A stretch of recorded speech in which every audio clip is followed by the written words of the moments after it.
the dying scene in the third act. Don't tell them what happens.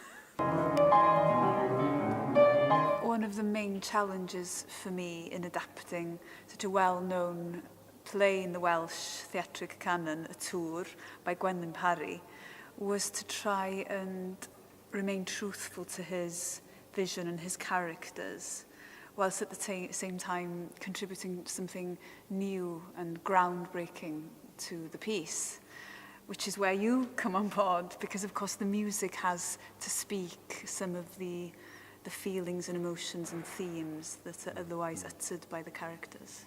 There's quite a roller coaster of themes in the play as well, isn't there? And in a way, the music is a bit of a roller coaster because we have such drama, we have such tensions and such emotions that the characters go through from the first act, from their youth through their middle age, through the old age, that they come and realise that they only have each other, and that lifetime has sort of disappeared between their fingers, really. And I just hope that the music will take everybody on that journey and make it as enjoyable as possible.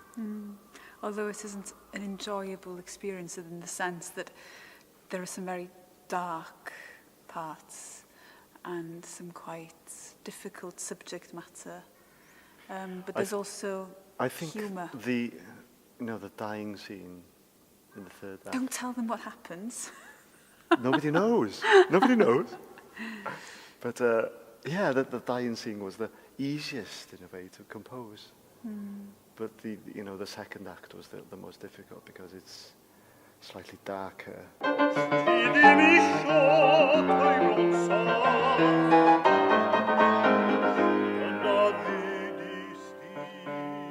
It's nice in there.